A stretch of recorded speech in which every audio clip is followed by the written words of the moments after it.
Hello दोस्तों।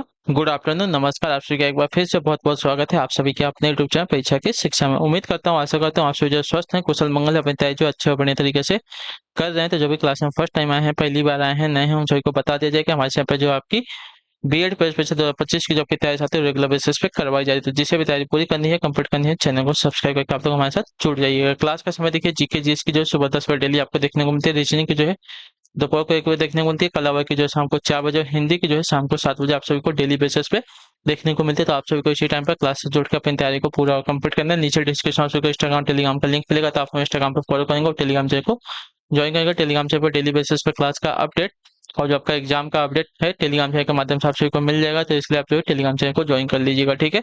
चलिए class start करेंगे बिना किसी देरी के। एक एक क्वेश्चन जो आपके एग्जाम के लिए बहुत ही इंपॉर्टेंट है, ध्यान से एक एक क्वेश्चन को देख के उत्तर देने की कोशिश करते हुए आगे बढ़ेंगे। और क्लास स्टार्ट करने से पहले सभी से रिक्वेस्ट है कि जिसने अभी तक क्लास को लाइक नहीं किया, क्लास को लाइक कर देंगे। चैनल को जिसने अभी तक सब्सक्राइब नहीं किया वो लोग जो है चैनल को सब्सक्राइब कर लेंगे, ठीक है। और जिसने शेयर नहीं किया वो लोग जो है चैनल को शेयर कर देंगे, क्लास को अपने दोस्तों के साथ। चलिए अब क्लास पे आते हैं। देखिए, पेन और कॉपी लेके बैठिए जा और साथ साथ सॉल्व करते हुए जाएंगे, प्रैक्टिस करते हुए। निम्नलिखित सूचनाओं को ध्यान से पढ़े और नीचे दिए गए प्रश्नों के उत्तर दीजिए, ठीक है। 5 खिलाड़ी हैं, PQRS और टी। एक फुटबॉल खेलता है, एक शतरंज खेलता है, एक टेनिस खेलता है, ठीक है। पी और एस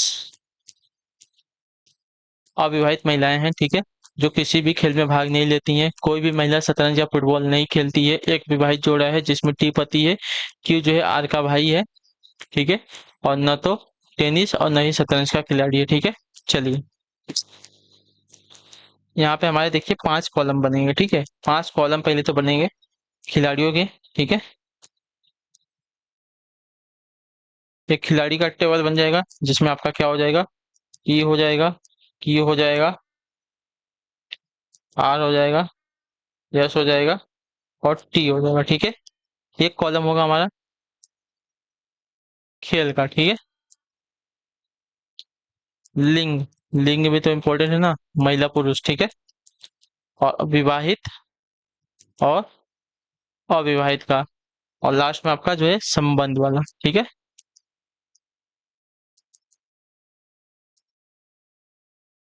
चलिए, पी और एस अविवाहित महिलाएं हैं, ठीक है। पी आपकी अविवाहित महिला है, ठीक है। पी और एस बोला है ना, अविवाहित महिला है, ठीक है।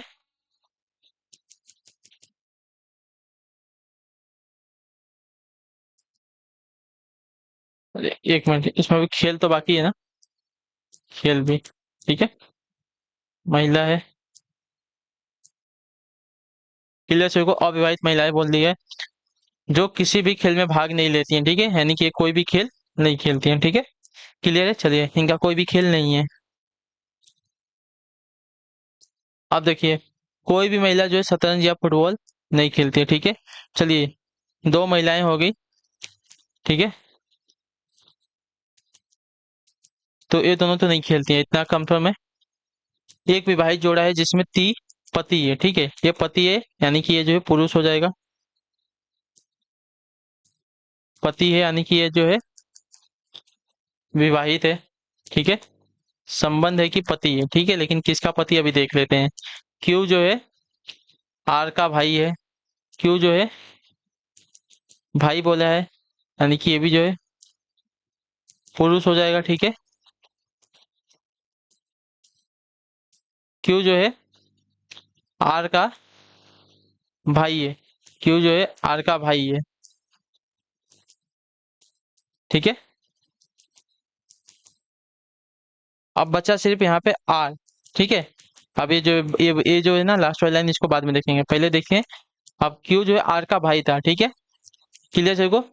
टी एक इसमें आपका, आप सबको दिख ही नहीं रहेगा, सॉरी, थोड़ा सा ऊपर कर लेते हैं। टी एक विवाहित जोड़ा था, ठीक है।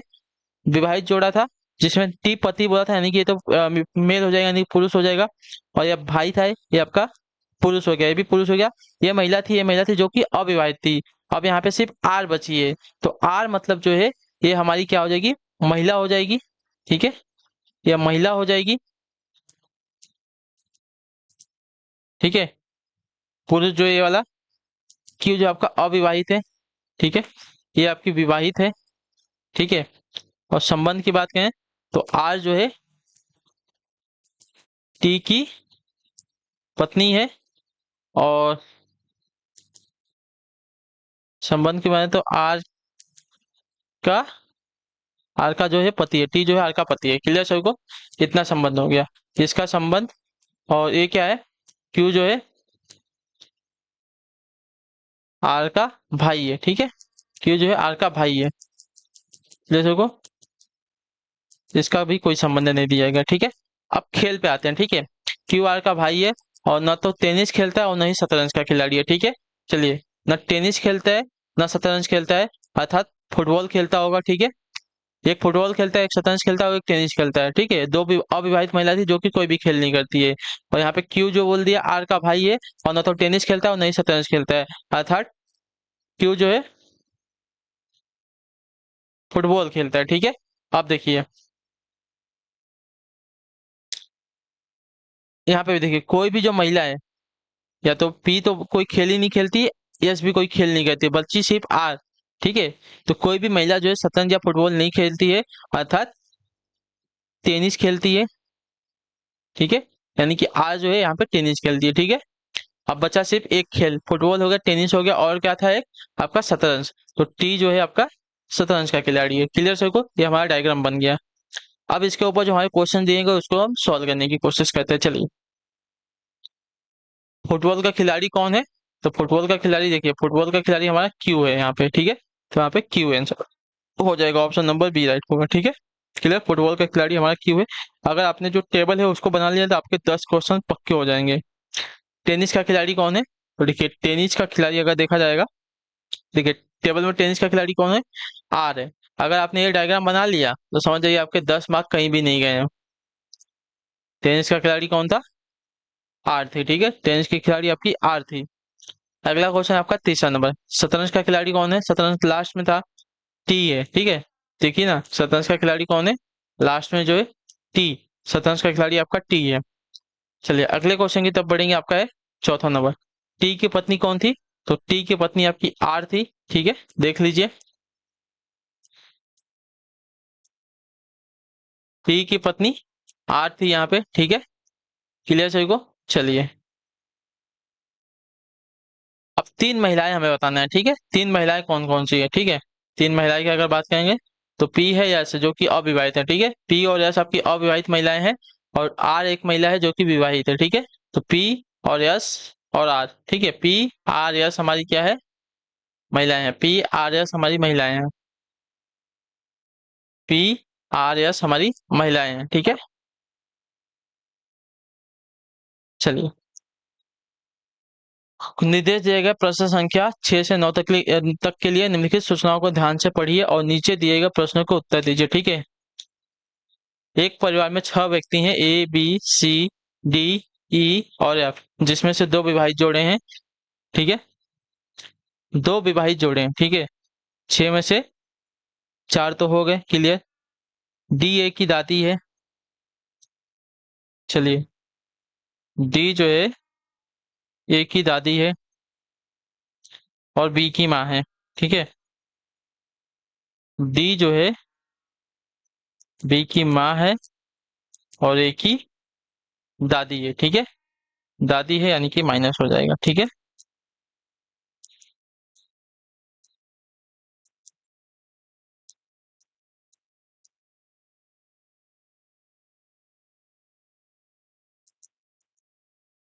सी बी की पत्नी है। चलिए, सी जो है बी की पत्नी है, ठीक है। ये इसकी पत्नी है, और एफ की माँ है, ठीक है। सी जो है बी की पत्नी है और एफ की माँ भी है। क्लियर सभी को? चलिए, एफ ई की पोती है, ठीक है। एफ जो है ई की पोती है,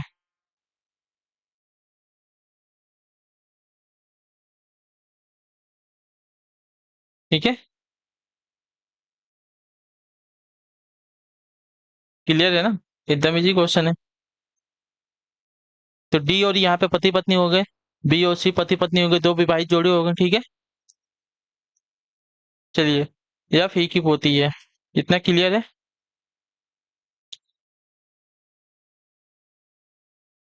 ये दोनों विवाहित जोड़े हैं, बी जो है ई का पुत्र होगा, ठीक है।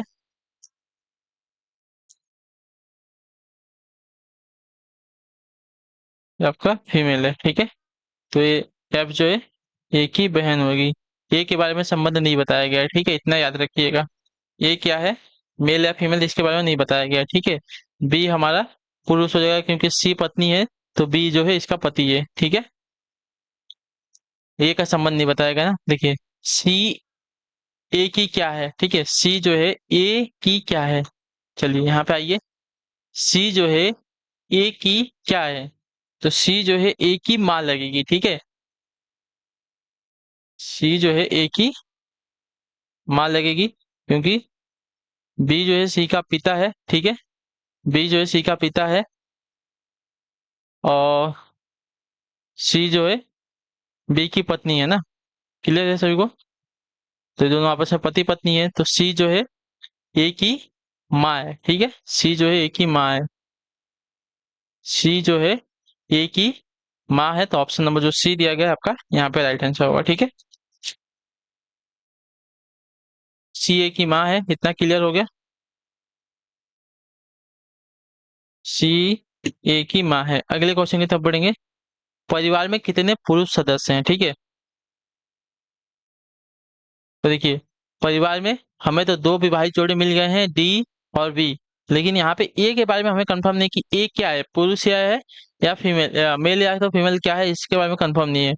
ई ई हमारा पुरुष है, बी हमारा पुरुष है, डी हमारी फीमेल है, सी भी फीमेल है, एफ हमारी फीमेल है, लेकिन ए के बारे में कंफर्म नहीं दिया गया है।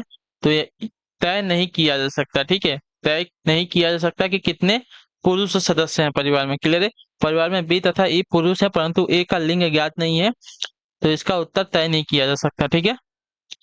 चलिए अगले क्वेश्चन की तरफ बढ़ेंगे। आपका है 8वां नंबर, निम्नलिखित में से कौन सा सत्य है, ठीक है। ये आपका भाई है, भाई का संबंध बताया नहीं गया है, ठीक है। पहला वाला गलत होगा, ठीक है। यफ एक ही बहन है, ठीक है, बहन वाला संबंध दिया गया था कि यफ जो है एक ही बहन है, ठीक है। देखिए, यफ जो है क्या थी, फीमेल थी, तो ये क्या थी, बहन थी, ठीक है।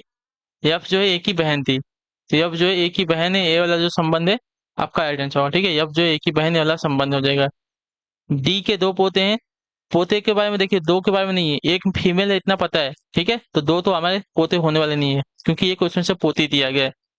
बी की दो पुत्रियां हैं, ये भी गलत है क्योंकि एक ही पुत्री के बारे में बताया गया है, एक का लिंग बताया नहीं गया है, ठीक है। क्वेश्चन नंबर 9, निम्नलिखित में से कौन सा विवाहित जोड़ा है, ठीक है। विवाहित जोड़ा, तो देखिए दो विवाहित जोड़े हैं यहाँ पे, सी और बी हैं और डी और ई हैं, सी और बी और डी और E, C B D E, C B D E, ठीक है। डी ई विभाजित जोड़ा है और सी बी नहीं दिया गया है, तो डी ई आपका सही राइट आंसर होगा, ठीक है। दिए गए विकल्पों से विभाजित जोड़ा आपका डी ई है, अन्य विभाजित जोड़ा आपका सी बी है, ठीक है। चलिए, क्वेश्चन नंबर 10वां दिया गया आपके सामने, बताइए इसका राइट आंसर क्या हो जाएगा।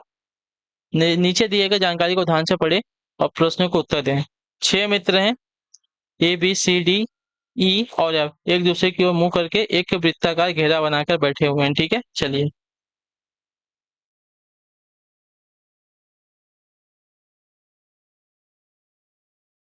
ठीक है।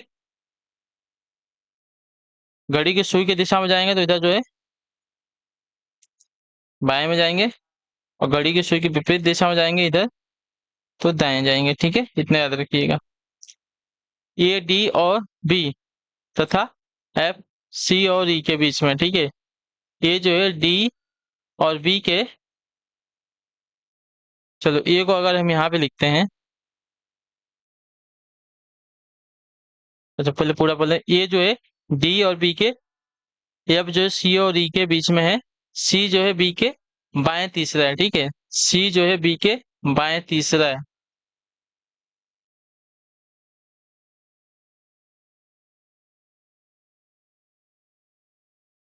अगर सी को मैं यहाँ लिखता हूँ, चलो सी को मैं यहाँ लिखता हूँ, तो अगर बाएं जाएंगे क्योंकि इधर से ऐसे जाएंगे तो बाएं जाएंगे ना, तो एक तो ये हो गया, दो बाएं तीसरा है, और लंबा लंबा लिखना पड़ेगा, ओहो।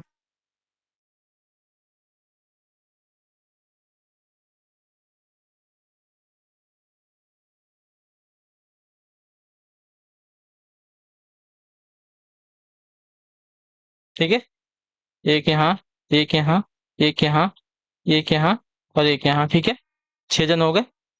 तो बाएं तीसरा, पहला दूसरा तीसरा, यहाँ पे आपका बी हो गया, ठीक है। तो सी जो है, सी जो है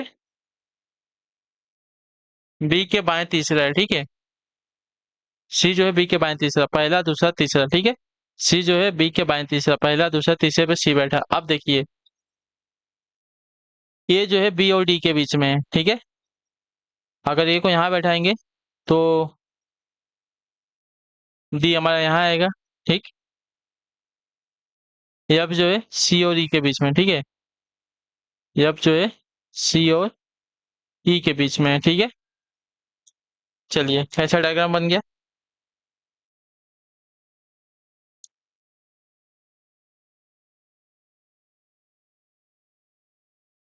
एफ जो है सी और ई के बीच में है, ठीक है। ये भी हो गया। अब देखते हैं क्या देखे, बी और एफ के बीच में कौन है। बी और एफ के बीच में कौन है, बी और एफ के बीच में हमारा ई आ रहा है, ठीक है। बी और एफ के बीच में हमारा ई आ रहा है, हमारा ई आंसर होगा, ठीक है, पहले का। ऑप्शन नंबर सी राइट हो जाएगा। दूसरा क्वेश्चन देखते हैं, एफ और डी के बीच में कौन है।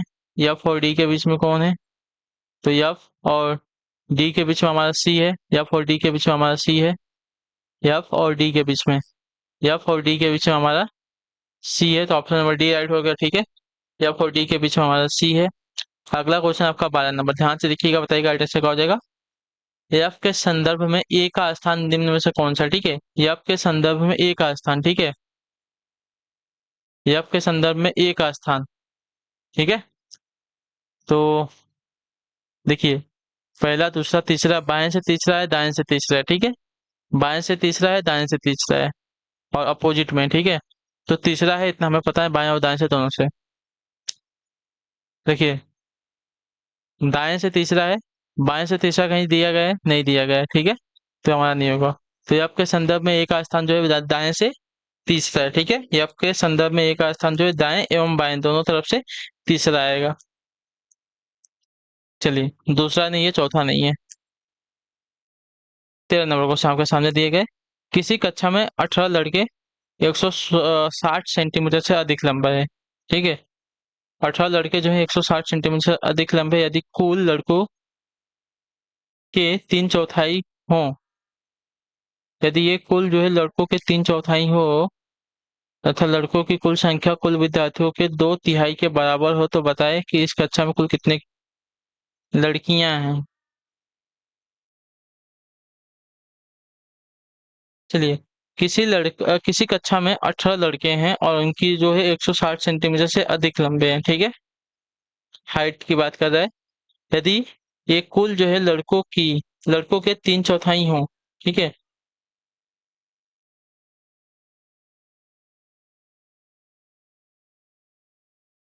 18 लड़के जो हैं कुल लड़कों के 3/4 हैं, ठीक है। तथा लड़कों की कुल संख्या जो है कुल विद्यार्थियों के 2/3 हैं, ठीक है।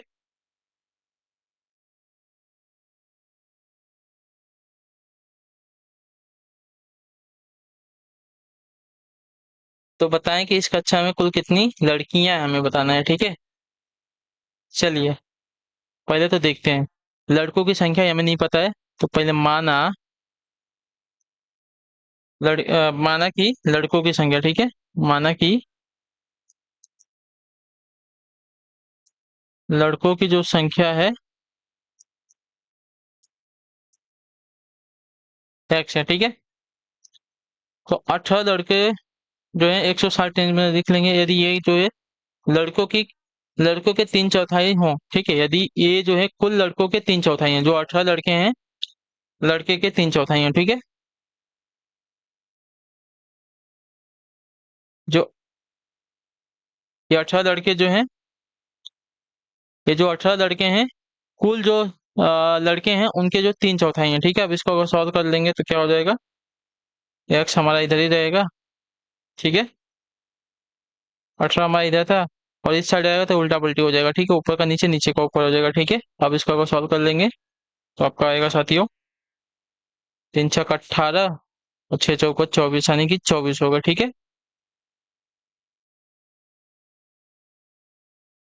चलिए, तो हमें जो है एक्स की वैल्यू 24 मिल गई है, ठीक है। अब माना कि विद्यार्थियों की कुल संख्या हमारी वाई है, ठीक है। माना विद्यार्थियों की, ठीक है। अब विद्यार्थियों की कुल संख्या,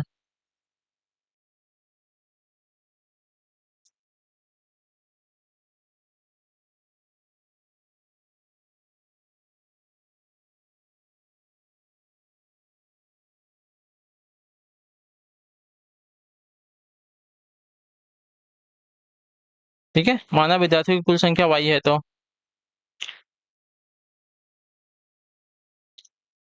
क्या हुआ था, लड़कों का तो हो गया, ठीक है। कुल संख्या है, लड़कों की कुल संख्या, कुल विद्यार्थियों के 2/3 है, ठीक है। तथा लड़कों की जो कुल संख्या है, लड़कों की जो कुल संख्या है, कुल विद्यार्थियों के 2/3 है, ठीक है। लड़कों की जो कुल संख्या है, लड़कों की कुल संख्या कितना है, 24 है। तो विद्यार्थियों की कुल कितना है, 2/3 बोला है, ठीक है। 2/3, लड़कों की कुल संख्या आपकी 24 है, ठीक है। अब देखिए, अब इसको सॉल्व करेंगे तो 24 × 3/2, 12×3 = 24 और 12×3 = 36, यानी कि विद्यार्थियों की कुल संख्या हमारी कितनी आ गई, वाई आ गई, ठीक है। विद्यार्थियों की कुल संख्या वाई हो गई, लड़कों की कुल संख्या हमारी 24 आ गई। तो कुल कितनी लड़कियां हमें बताना है, तो देखिए, अब कुल लड़कियों कक्षा में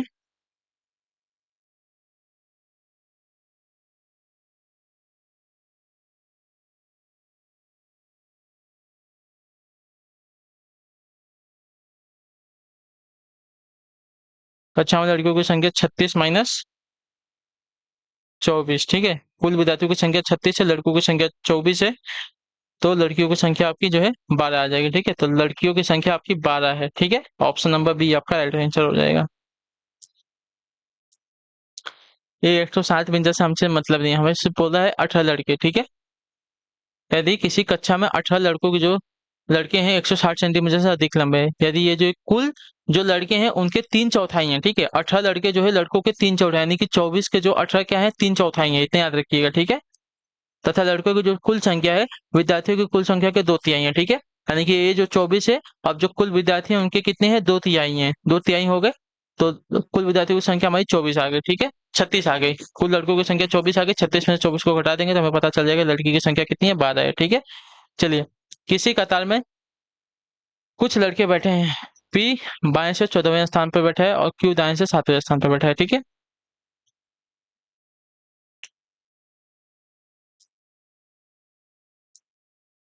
बाएं से 14वें स्थान पे पी बैठा है और दाएं से क्यू बैठा है, क्यू बैठा है कितने स्थान पे, 7वें स्थान पे, ठीक है। ये 7वें स्थान पे क्यू बैठा है, ठीक है। यदि पी और क्यू के बीच में 4 लड़के हैं, ठीक है, इन दोनों के बीच में 4 लड़के हैं, ठीक है। तो इस कतार में कुल लड़कों की संख्या कितनी है, तो देखिए 14 + 7 + 4, ठीक है, -1, नहीं, इनके बीच में जब 4 बोल दे तो -1 करने की जरूरत नहीं है, ठीक है। सीधा सीधा जोड़ लीजिए, 14 × 7 = 21, 4 × 25, यानी कि कतार में जो है कुल 25 लड़के हैं। तो ऑप्शन नंबर ए आपका राइट आंसर हो जाएगा, ठीक है। एकदम इजी क्वेश्चन। किसी कक्षा में संजय का जो क्रमांक है ऊपर से 7वां है और नीचे से 28वां है, ठीक है। संजय का जो स्थान है ऊपर से कितना है, 7th है, और नीचे से जो है यही स्थान जो है इसका 28वां आ रहा है, ठीक है। तो बताइए कि उस कक्षा में कुल कितने विद्यार्थी हैं, तो देखिए बहुत इजी क्वेश्चन है। ऊपर और नीचे का स्थान जोड़िए, -1 कर दीजिए, जब एक ही पर्सन के बारे में पूछा जाएगा तो -1 कर देंगे, ठीक है। तो 28 और 7 कितना हो जाएगा, 7 × 6 आठ सात 15 हो जाएगा ना, यानी कि 35। 35 - 1 आपका हो जाएगा साथियों 34। ठीक है, तो इसमें कुल आपके 34 छात्र हो जाएंगे। ठीक, कुल विद्यार्थियों की संख्या आपकी 34 हो जाएगी। चलिए, तो इसी के साथ जो आपकी क्लास है आज की यहीं पे कंप्लीट होता है। आई होप कि आपको क्लास जो साथी अच्छी लगी है, पसंद है, तो क्लास को लाइक कर दीजिएगा। चैनल पहली बात है, चैनल को सब्सक्राइब कर दीजिए और नीचे फीडबैक जो अपनी क्लास का दे के जाइएगा, आपको क्लास कैसी लगी। तो हम आपसे मिलते हैं आपकी अगली क्लास में, तब तक के लिए टाटा बाय बाय, जय हिंद जय भारत। आपसे क्लास से जुड़ने के लिए बहुत बहुत ही धन्यवाद साथियों।